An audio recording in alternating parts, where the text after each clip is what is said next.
इसकी ना आज मैं अकल ठिकाने लगाती संगीता हूँ। यार तुम उसे कुछ उल्टा सीधा मत बोल देना अब। नमस्ते दीदी।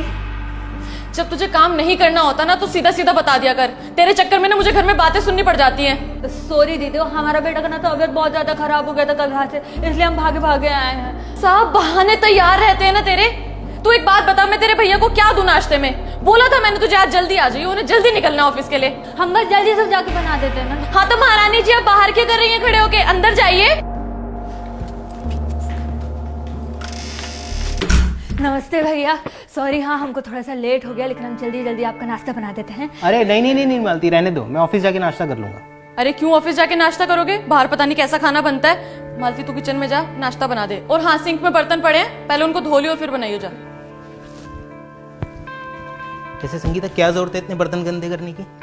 और किचन में रात को इतने बर्तन गंदे करती क्यों हो तुम? आप ना इसको ज्यादा सर पे मत चढ़ाओ, मुझे पता है अच्छे से काम वाली से काम कैसे निकलवाना होता है। मालती जल्दी जल्दी हाथ चला, लेट हो रहा है इनको।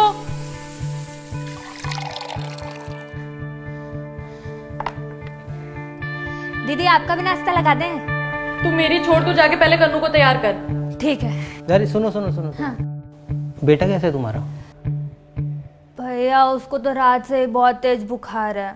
अरे इसने कुछ खिलाया होगा उल्टा सीधा उसको, इनका तो वैसे भी खाना खुला मिलता है। अरे नहीं दीदी, हम उसको बाहर का खाना खाने नहीं देते हैं। वो तो बस कल खाना जब खा रहा था ना, तो उसके बाद हम उसको बस केक खिला देते जो आप दिए थे। सुना सुना तुमने? तू कहना क्या चाहती है कि मैंने जो केक तेरे बेटे के लिए भेजा उससे तेरा बेटा बीमार हो गया? नहीं दीदी, हम ऐसा नहीं कह रहे हैं, आप गलत समझ रही हैं। संगीता एक मालती, तुम जाओ कन्नू को तैयार करो। हाँ हाँ। बहुत तरफदारी कर रहे थे ना इसकी, देखा कैसी कैसी ऐसी जुबान चलती है इसकी। बोल रही है कि मैंने जो इसके बेटे के लिए केक भेजा उससे इसका बेटा बीमार हो गया। उसने ऐसा नहीं बोला है संगीता, और अगर वो ऐसा बोलती भी तो क्या गलत बोलती? तुमने उसके बेटे को जो केक खाने के लिए दिया था, जानती हो वो घर पर कब आया था? 12 दिन पहले, जिसे तुम फ्रिज में रखकर भूल गई थी। और कन्नू ने जब वही केक खाने की जिद करी तो तुमने उसे ये कहकर मना कर दिया कि केक पुराना है। तो तुम वही केक उसके बेटे को खाने के लिए कैसे दे सकती हो? वो बच्चा नहीं है क्या? उसकी तबीयत खराब होने की जिम्मेदार तुम हो संगीता। इंसान को इंसान समझो। और ये सिर्फ तुम्हारी नहीं है, बहुत से घरों की यही प्रॉब्लम है। खाना बासी हो गया तो काम वाली को दे दो। फ्रिज में कोई चीज पड़ी सड़ रही है तो कुछ नहीं, काम वाली को दे देते हैं। मालती हमारी मेड है संगीता, कोई भिखारन नहीं है जो तुम्हारे टुकड़ों पर जिएगी। वो भी अपने बच्चे को गोद में लेकर जाकर सड़क पर भीख मांग सकती है, लेकिन नहीं, उसका अपना आत्मसम्मान है। वो मेहनत करके अपना घर चलाती है। उसका पति उसे छोड़कर चला गया लेकिन उसने हार नहीं मानी। तुम्हें तो उसकी हिम्मत बढ़ानी चाहिए। और अगर उम्र के हिसाब से भी देखें तो तुम और मालती एक ही उम्र के हो गए।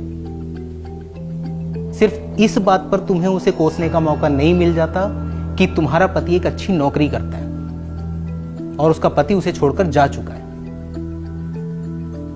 वो हमारे यहां काम करती है।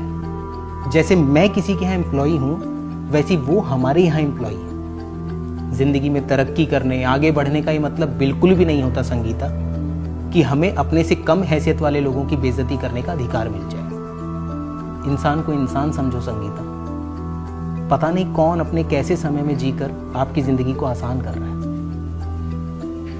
इसलिए लोगों की दुआएं लो, हाय नहीं, मददगार बनो, गुनहगार नहीं।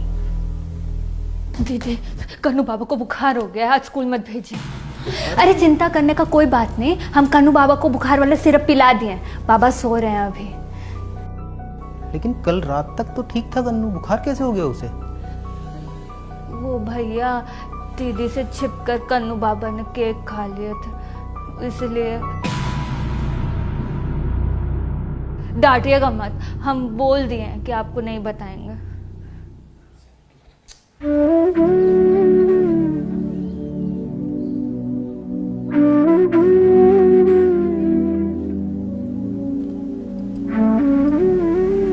तुमने अपने बेटे को दवाई दी?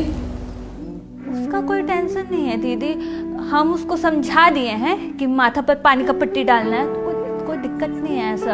और उसको तो ऐसे भी बहाना चाहिए कि मम्मी साथ में रहे, है ना। हम सोच रहे जाके झाड़ू पोछा कर लेते हैं, ठीक है ना। आपको जो कपड़ा खिंचवाना है वो निकाल के रख लीजिएगा। हाँ, जो ढोते हैं कंधों पर घर की जिम्मेदारियों का बोझ, कोशिश कीजिए कि आपकी वजह से उनके पैर न जख्मी हों।